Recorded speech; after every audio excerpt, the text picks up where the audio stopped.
Intel's credibility among gamers seems to be on the upswing. No, not their CPUs. You're kidding, right? In fact, it's their newly announced Arc Battlemage GPUs that have earned them favour among reviewers, and seemingly enough gamers are convinced to buy an RTX 4060 competitor with 12GB of VRAM and a reasonable asking price, that it's sold out everywhere. If you can't wait for shelves to be restocked on the new B580, or Intel hasn't graced your shores with this new budget marvel, is there an alternative to be found in their previous generation flagship?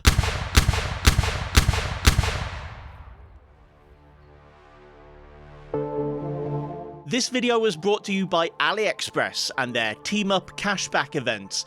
AliExpress sells not only the Arc Alchemist GPUs like the A770 I'm reviewing in this video, but also the new B580, and I dare say the upcoming models too. They also sell the Gunnir brand, which isn't generally available from official distributors here in the UK, and that's kinda disappointing because this card's actually really good looking and the cooler seems very quiet and effective. There's links to both the A770 and B580 in the description, as well as some of the other cards that I'll be featuring by way of comparison, and later in the video I'll talk about how to earn some cash back in the form of store credit. But first, we need to establish if the A770 is actually worth it. My last experience with the A770 back in 2023 wasn't that great, with it not comparing well to the Radeon RX 6700 in some games. But it's said that Arc has its own equivalent to AMD's fine wine technology. That is, the driver developers have been slowly but surely fixing them for all the games that have proven problematic in the past. And I think it's worth checking out whether things have improved in the last 18 months.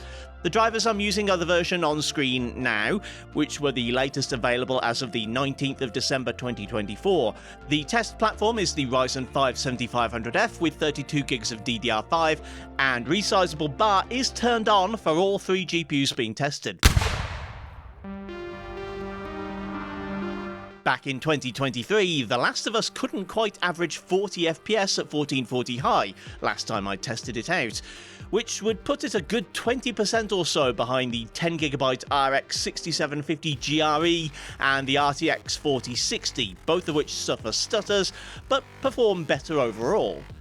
Alas, there's no fine wine for the alchemist here, just a slightly stagnant pool.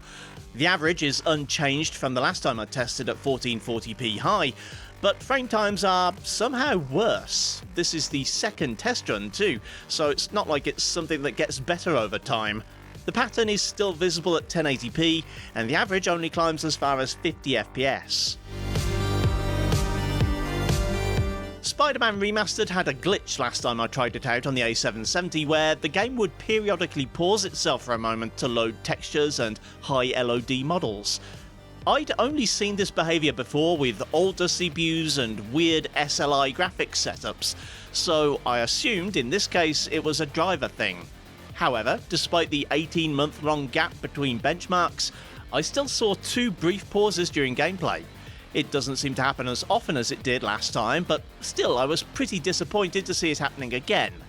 I don't know if Intel or Nixies or Insomniac are the company to address my complaint to, but this needs a fix. Last time around I pushed Cyberpunk 2077 to the Ultra preset and found that it ran at about 50 FPS at 1440p without ray tracing and about 20 FPS with Ultra RT enabled. This time I picked some slightly more realistic settings to compare it to the RTX 4060 and 10GB RX 6750 GRE. At 1080p it's averaging almost 80 FPS, 10% short of the 4060 but way ahead of the Radeon. At 1440p, in an unexpected turn of events, the A770 takes the lead, beating the 4060 by a couple of frames. Enabling RT also means enabling some upscaling to compensate, and at RT Ultra with 1.5 times upscaling, DLSS-Q, FSR-Q and XeSS Ultra quality on the respective GPUs, the A770 is once more a close second to the 4060 at both 1080p and 1440p. Moving on to some games that weren't around the last time I had an A770 to test. Alan Wake 2 doesn't seem to like the card as much, at least not at 1080p medium, where the other two GPUs take the lead. At 1440p the gap closes and the Arc actually beats the Radeon by a couple of points, but the 4060 remains at the top. Plus, these aren't exactly figures to be proud of, and I don't know how well any of them will hold up in an action scene. Ray tracing isn't really an option at all. There's no XeSS here, so unless there's a mod, you're stuck with some quite blurry FSR2, and even at balanced it can only manage 25 FPS at 1080p medium and just 17 FPS at 1440p. Better than the Radeon, yes, but that shouldn't be a surprise by now.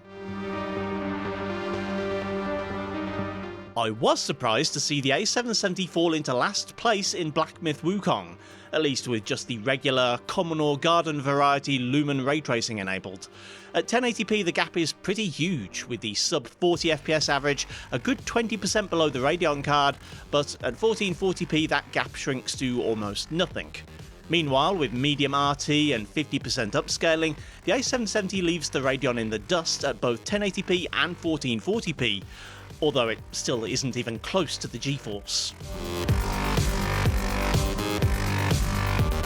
Machine Games includes the Arc A570 as the minimum recommended GPU for 1080p 60fps in Indiana Jones and the Great Circle, but if these numbers are anything to go by, that's gonna need some upscaling.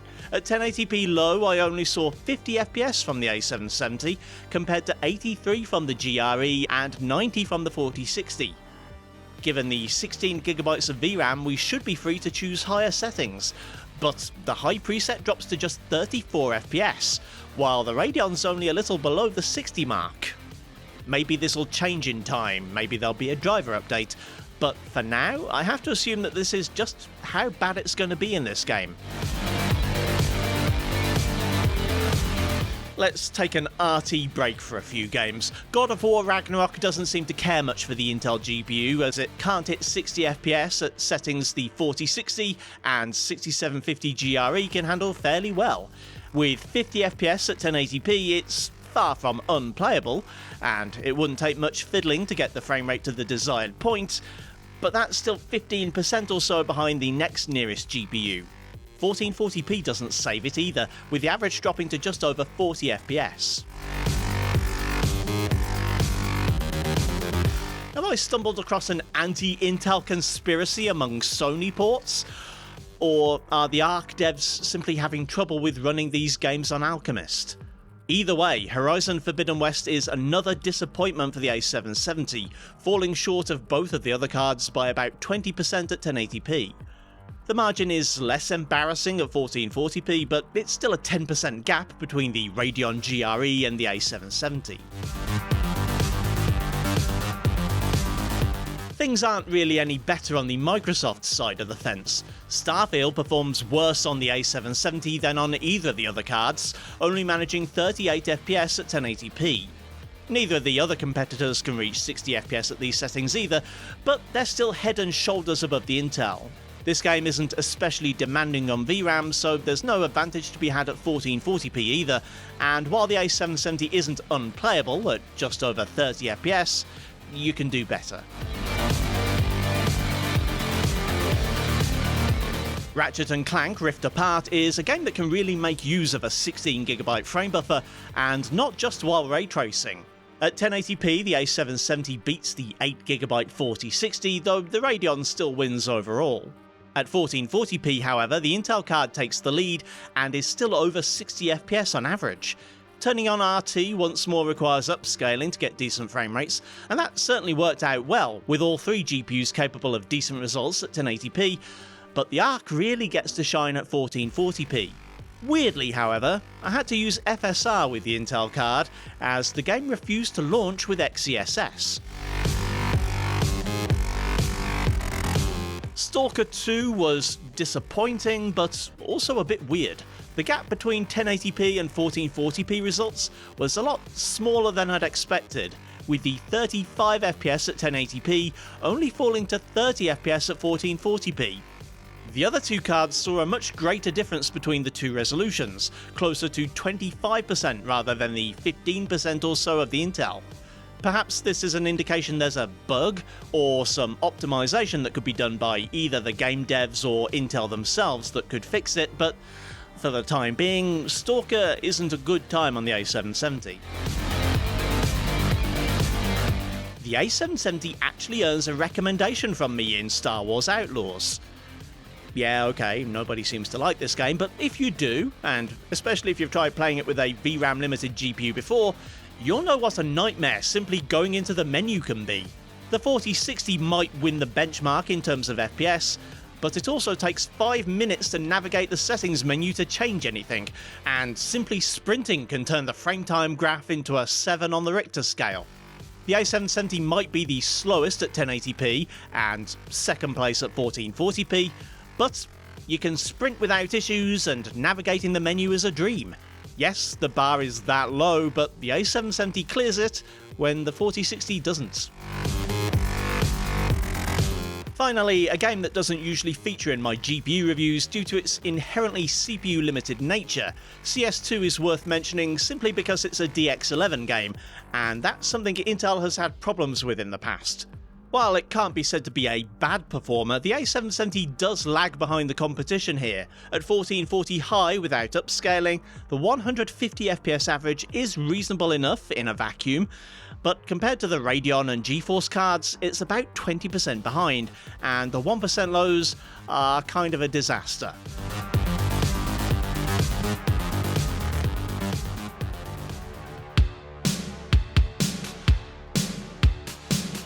The A770 doesn't win this particular comparison. In rasterized rendering, it's usually the worst of the three. It has the highest power consumption, and it's not even cheap enough to make it a good value option. It does beat the Radeon in ray tracing, but it can't match the GeForce, and it also doesn't seem to have improved in any of the problematic games I tested back in 2023. Unfortunately, it doesn't look like we're going to get a case of Intel-branded fine wine from the Alchemist GPUs. That being said, it's not in particularly auspicious company. My conclusion of the Radeon review was that you should save your money for the next model up, and while I haven't given the 4060 its own video yet, the general consensus among reviewers is that you shouldn't buy one, and I'm not quite ready to disagree with that yet. Frankly, I can see why the B580 is considered the most attractive option, and I think the conclusion can only be that it's worth waiting for. Hopefully I should be getting my hands on a B580 soon. If you can't wait that long, and you want to go ahead and order the B580 right now, the AliExpress Team Up and Cashback promotion is running again. Use my links in the description to team up with Iceberg Tech and earn at least 2% cashback.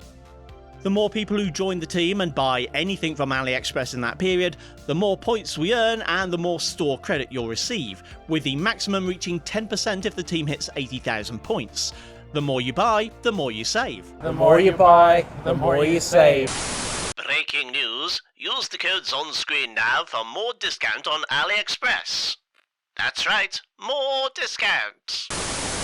Thanks again to AliExpress for sponsoring the video, thanks to you for watching, kindly do the usual YouTube things if you feel so inclined, and I'll see you next time.